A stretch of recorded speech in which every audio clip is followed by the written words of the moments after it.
Meenakshi Academy of Higher Education and Research. Admissions open. Apply online. அந்த கூட்டணி தான் இன்று வரை இருக்கின்றோம் என்ற நிலைப்பாடு இருக்கிறது எங்களை பொறுத்தவரையில்.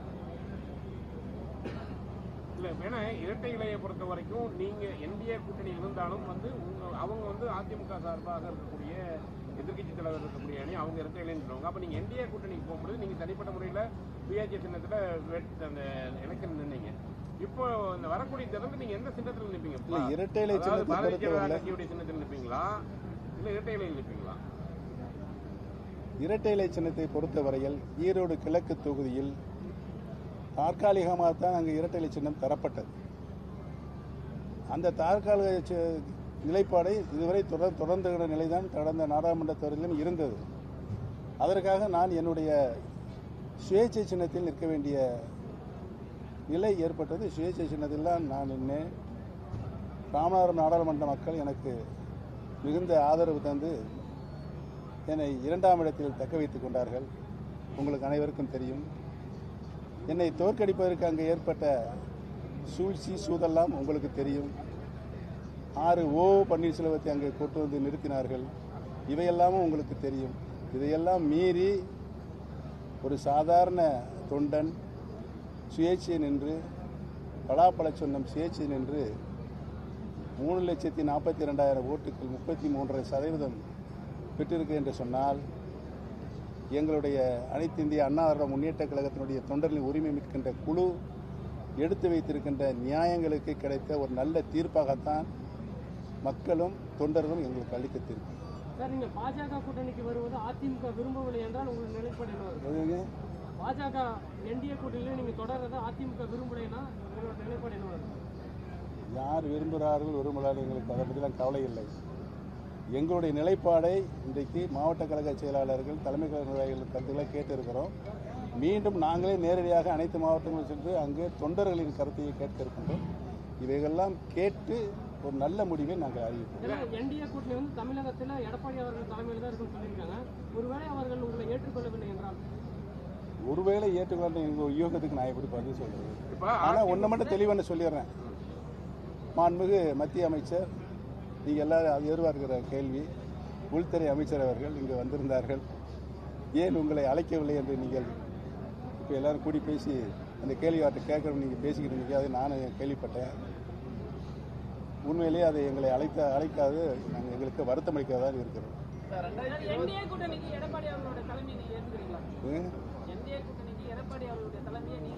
இன்னைக்கு இருக்கின்ற சூழ்நிலையில் நீங்களே சொல்லுங்க, ஏற்றா நல்லதா ஏற்கவில்லை என்றா நல்லதா? நான் ஏற்கனவே ஆரம்பத்திலே சொல்லிட்டேன், எங்கள் தொண்டர்களுடைய கருத்துக்களை கேட்டு நான் உங்களிடம் ஒரு நல்ல முடிவை அறிவிப்பேன் என்று. அதுக்குள்ளே அவசரப்பட்ட அப்படி பாஜக தலைமையோட நெருக்கமா இருக்கீங்களா? என்டிஏ கூட்டணியில் நான் இன்று வரை இருக்கிறோம். அது எந்த மாற்று கருத்தும் கிடையாது. பாஜக தலைமையில் எந்த அளவுக்கு உங்களுக்கு உறுதியான ஒரு வாக்குறுதி கொடுக்குறாங்க, எந்த அளவுக்கு ஒரு நம்பிக்கை கொடுக்குறாங்க? என்டிஏ கடந்த நாடாளுமன்ற தேர்தலில் என்டிஏ கூட்டணியுடைய வேட்பாளர் பட்டியல் தலைமை கழகத்தில் நட்டாஜி அறிவித்தார்கள். அந்த பட்டியலில் என் பெயரும் இருந்ததில்லை. சின்ன பேச காணாம். என்னன்னா இப்ப அதிமுக என்டிஏ கூட்டணி நீங்க எந்த கட்சின்னு போய் சொல்லுவீங்கன்னு பாவாங்க. அதான் கேட்கறது என்னன்னா, நாங்க எங்களுடைய உரிமை புரட்சி தலைவர் அனைத்து இந்திய அண்ணா திராவிட முன்னேற்ற கழகத்தை உருவாக்கிய போது தொண்டர்களின் உரிமைக்காக என்ன கொடுத்தார்? மிகப்பெரிய உச்சபட்ச அதிகாரத்தை கொடுத்தார். சாதாரண தொண்டன் கூட கழகத்தினுடைய பொதுச் செயலாளராக வருகின்ற ஒரு உரிமையை, வாய்ப்பை புரட்சி தலைவர் தொண்டனை கொடுத்தார். ஏனென்றால் தொண்டர்களால் உருவாக்கப்பட்ட இயக்கம் என்று அறிவித்தார்கள். அதை பின் மக்கள் இயக்கமாகவும் மாற்றினார்கள் புரட்சி தலைவர் எம்ஜிஆர் அவர்கள். அந்த இயக்கத்தை மாண்புமிகு அம்மா அவர்கள் மிக உச்சாணி கொம்புள்ளுகள் கொண்டு போய் நினைத்து யாராலும் வெல்ல முடியாத இயக்கமாக உருவாக்கினாலும் ஒன்று நிலையும். நிலைமை இப்போது எப்படி இருக்கின்றது நிலையும். ஆகவே பிரிந்து கிடக்கின்ற அனைத்து இந்திய அண்ணா திராவிட சக்திகள் ஒன்றிணைந்து செயல்பட வேண்டும் என்று எங்களோட நிலைப்பாடு. இவ்வளவு பேர் உங்க பின்னாடி இருக்காங்க, தொடர்ந்து பயணம் பண்ணீங்க, இவ்வளவு பேர் உட்கார்ந்துட்டு இருக்காங்க. இவங்களை எப்படி கரை சேர்க்க போறீங்க? தொடர்ந்து உங்க பின்னாடி வந்துட்டு இருக்காங்க. பாத்தீங்களா, நான் மட்டும் கைதட்டல, எல்லாரும் சேர்ந்து கைதட்டுறாங்க. தட்டுங்க, கையை தட்டுங்க.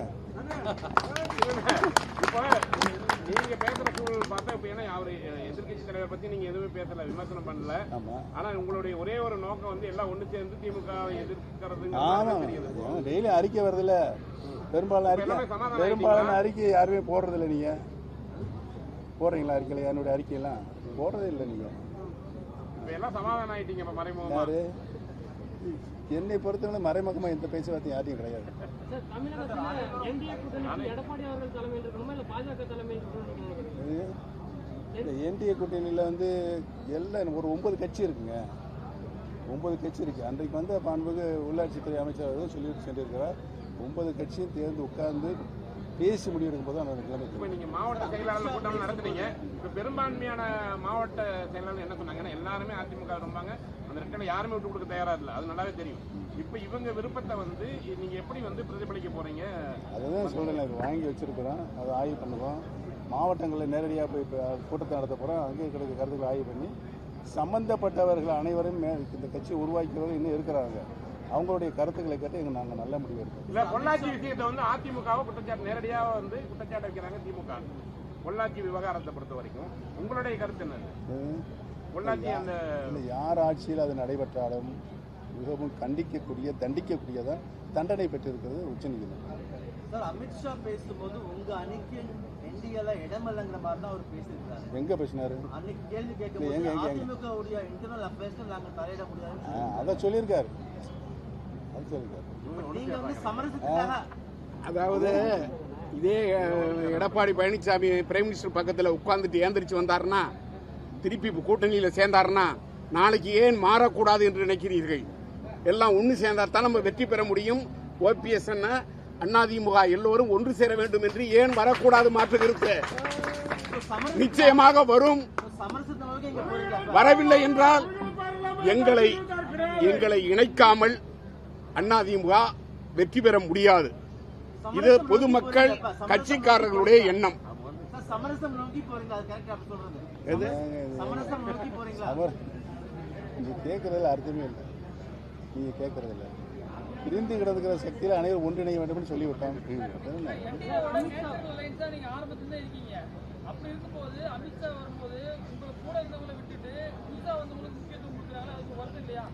அதான் தம்பி, அதான் அண்ணன் சொன்னாருன்னா, போன சட்டமன்றத்தில் எடப்பாடி பழனிசாமி கூட்டணி பாரதிய ஜனதாவோட இருந்தாரு.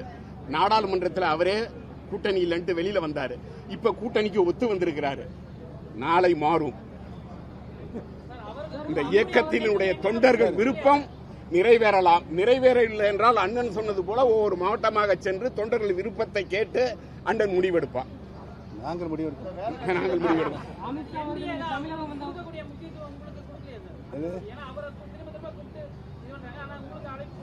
நான் பொதுவாக சொல்லிட்டேன், வருத்தம் அளிக்க திரும்ப திரும்ப கேட்டீங்க.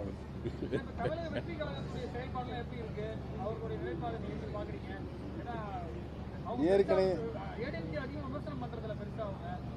அன்பு சகோதரர் விஜய் அவர்கள் அரசியல் ரீதியான ஒரு இயக்கத்தை ஆரம்பிக்கும் போதே நான் அதை வரவேற்றிருக்கிறேன்.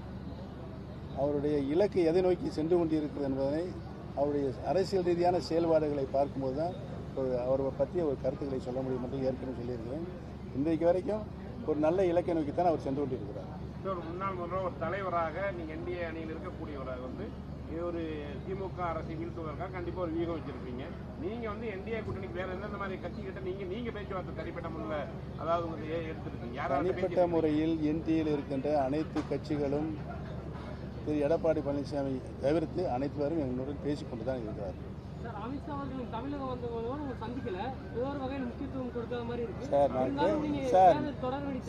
நான் கேட்கல சார், சந்திக்கணும் கேட்கணும். அவர் உள்துறை அமைச்சராக இருக்காரு மத்தியில், கேட்டால் தானே வாய்ப்பு கொடுப்பாங்க. எனக்கு கேட்கல. இப்போ நீங்கள் மத்திய அரசு யாரோட பேச்சுவார்த்தை நடத்த போறீங்க? பிஜேபி தலைவர் எந்த நயனாநாதன் தலைவராக இருக்காரு. நீங்க வந்து வேற யாரோட பேச்சுவார்த்தை நடத்திட்டு இருக்கீங்க? நல்ல நண்பர் நயனாநாதன், அவருடன் பேச்சுவார்த்தை நடத்துவேன். கொக்கிய போட்டு வாங்கிட்டீங்களா? இல்ல, ஏன்னா அது முக்கியம் இல்லை. சட்டமன்ற தேர்தல் வந்து அதிமுக பாஜக அந்த கூட்டணியில வந்து உங்களை இணைக்காத பட்சத்துல வந்து அதிமுக பாஜக கூட்டணிக்கு எதிராக சட்டமன்ற தேர்தலை போட்டிருக்கீங்க.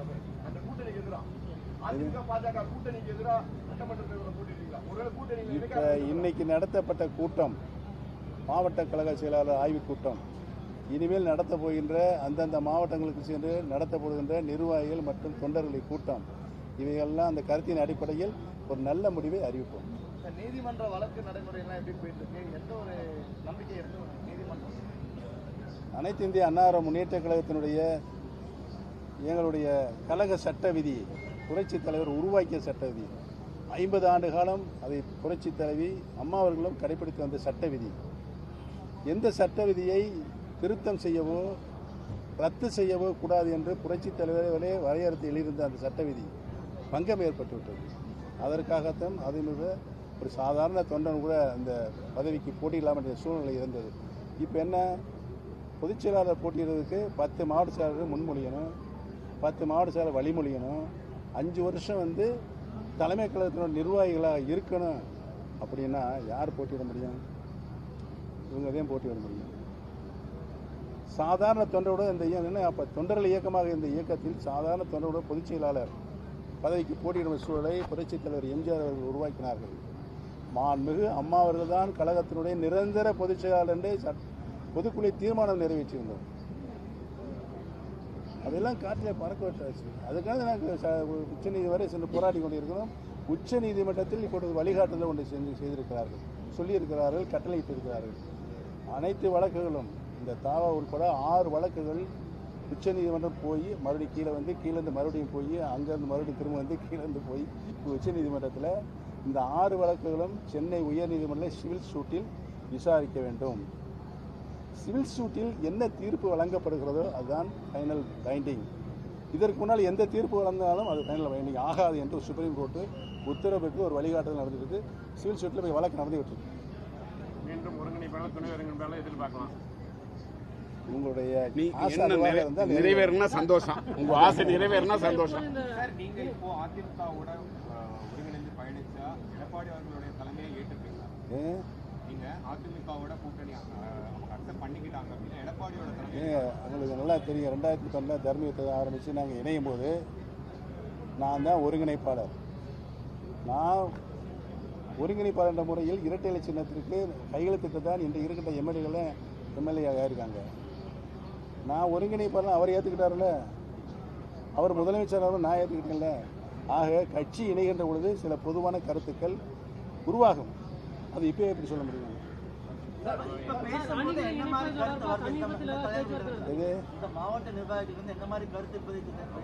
புரட்சித் தலைவர் எம்ஜிஆர் எந்த நோக்கத்திற்காக இந்த இயக்கத்தை உருவாக்கினார்களோ, வளர்த்தார்களோ, 50 ஆண்டு காலம் இந்த இருவரும் தலைவர்கள் புரட்சித் தலைவர் அம்மா அவர்கள் இந்த இயக்கத்தை எந்த நிலையிலிருந்து வளர்த்தார்களோ, 50 ஆண்டுகள சரித்திரத்தில் உருவான இந்த இயக்கம் 35 ஆண்டு காலம் அனைத்து இந்திய அண்ணா முன்னேற்ற கழகம் ஆட்சியில் இருந்திருக்கிறது.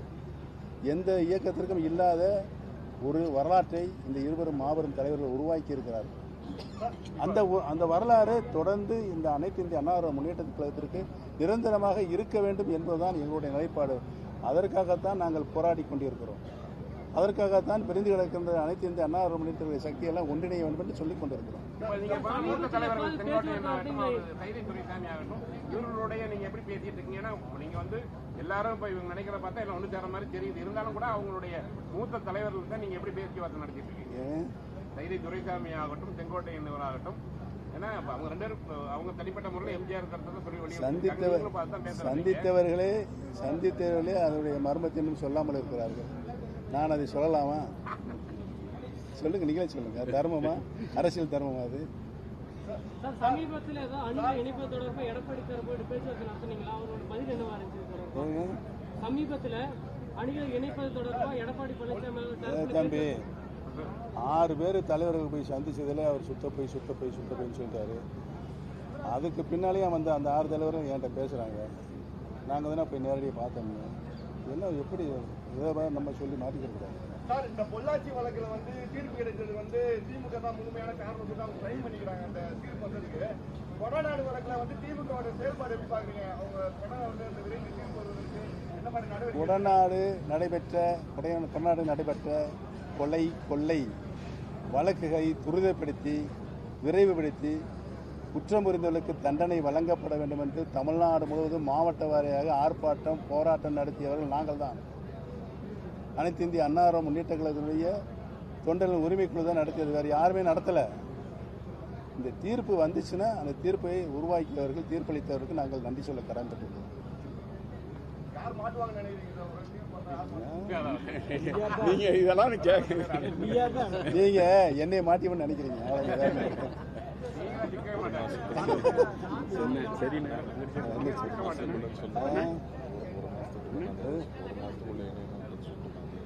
சொல்லிடலாமா வேணாமா? அது வேணா ஒரு கண்டிஷன் கொடுத்த மாதிரி இது நானும் யோசனை பண்ணி பார்த்தேன். இந்த வருத்தம் அளிக்கிறது சொல்லிட்டோம். யாராவது கேட்குறீங்களானே? நீங்க ஊண்டி உட்கார்றதுக்கு பார்த்தா விடிய விடிய கேட்டுக்கிட்டே இருப்பீங்க. நீங்க முடிவு பண்ணிட்டீங்க எல்லாம் ஒண்ணு சேர்றாருன்ட்டு, ஆனா அப்படியே பட்டப்படாமே இருக்கிறீங்கன்னு தெரிஞ்சு வச்சு எப்படி எப்படி இல்ல எல்லாம் ஒண்ணு சேர்ந்துட்டீங்க, மறைமுகமா சேர்ந்து அடிக்கிற மாதிரி அடிக்கணும், திட்டுற மாதிரி திட்டுங்கிற மாதிரி இருக்குது. இப்போ அப்படியெல்லாம் என்னை பொறுத்தவரை எந்த காலத்தில் நடந்தது கிடையாது. தொண்டர்கள் அதான் விரும்புறாங்க. ஆனா பிஜேபி தொண்டர்கள் மட்டும் இல்ல, பொதுமக்களே அதான் விரும்புறாங்க. அதை சொல்லுங்க நீங்களாம். நாங்க முதல்ல அதை கேட்ட எதிர்ப்பு இவங்களுக்கு கொஞ்சம் இடம் கொடுங்க. இவங்களுக்கு நீங்களே கேட்டுக்கிட்டு நான் தாராளமா கேளுங்க. நாங்க தேர்ட்டிக்க மாட்டோம் அப்படின்னு சொல்லி அவர் எடப்பாடி பழனிசாமி திட்டவட்டமா சொல்லிட்டே இருக்காரு. அவங்களை ஏத்துக்க மாட்டோம், நாங்க மட்டும் தான் தலைமையில இருப்போம் அப்படின்னு. எந்த காலத்திலையும் பிஜேபியோட கூட்டணி கிடையாது கிடையாது கிடையாதுன்னு சொன்ன அவங்க ஏத்துக்காங்கன்றாரு. அப்ப நீங்க வந்து அவர்கிட்ட அழைப்பு வரும்னு இல்ல எதிர்பார்க்கல. இல்ல அதை சொன்னது யாரு? அவர் தான் சொன்னாரு, இப்ப அவரும் கூப்பிடுவாருன்றீங்க. இல்ல இல்ல அவர் சொன்னார். இப்ப போய் யார்கிட்ட இணைஞ்சிருக்காரு? யாரு அதனால இணைஞ்சிருக்காரு? உங்ககிட்ட மீண்டும் இணைவாருங்கிறீங்க. சொல்ல மாட்டேன்றீங்களா? இது அரசியல் இயக்கத்தை பொறுத்தவரை நம்ம அவங்ககிட்ட போறோமா அவங்க நம்மகிட்ட வரணும்னு எந்த காலத்திலையும் தன்னிச்சையா நான் சொல்ல மாட்டேன். அனைவரும் இணைய வேண்டும் என்று தான் சொல்லுவேன். தமிழ்நாடு அரசோட 4 ஆண்டு கால ஆட்சி உங்களுடைய மதிப்பீடு? டெய்லி மதிப்பீடு போட்டுக்கிட்டே இருக்கேன். அறிக்கை வாயிலா டெய்லி 1, 2, 3 வந்துகிட்டே இருக்குது. யார் போடுறீங்க? யாருமே போட மாட்டேங்கிறீங்க. லைவ் தான் போயிட்டு இருக்குது. நீங்க லைவ் வர கொடுத்தீங்க. இல்ல, அரசு நிர்வாகத்தில் திமுக அரசு தோல்வி அடைந்திருக்கிறது அனைத்து நிலைகளிலும். டெய்லி இப்போ எல்லாத்தையும் எல்லா சப்ஜெக்ட் போட்டுட்டே இருக்கேன். நேற்று கூட ஒரு சப்ஜெக்ட் போட்டேன், அதுவும் இல்லை. ஆனால் அது 2 நாள் கழிச்சு ஒரு பத்திரிக்கையிலே வருது. நீங்க இந்த மாதிரி லைவ்லயே கொடுக்கணும். நீங்க அறிக்கையா டெய்லியா ஆமா. அப்ப நாங்க வந்து வேற பேப்பரே எடுத்து கொடுக்க முடியுமா? சக்கரன்னு எடுத்தா வந்து எதுவுமே நிக்காது. உங்க பத்திரிக்கையில இருக்கு, நாங்க நம்புறோம்ல. அப்ப நீங்க வந்து அப்ப நாங்க அறிக்கை அந்த காட்சி ஊடகத்துக்கு தகுந்த மாதிரி சொன்னீங்கன்னா பாருங்க இங்க பாருங்கண்ணே, நான் அறிக்கையை வந்து கையெழுத்து போட்டு தானே கொடுக்குறேன். என் கையெழுத்து போட்டு தானே வருது, என் லெட்டர் பேர்ல தானே வருது அறிக்கை. அப்புறம் என்ன? நீங்க அப்பப்போ டெய்லி தொலைக்காட்சியை பார்த்து பேசுங்க. சரி, உறுதியா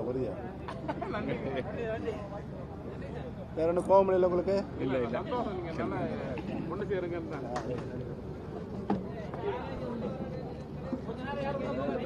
Meenakshi Academy of Higher Education and Research. Admissions open. Apply online.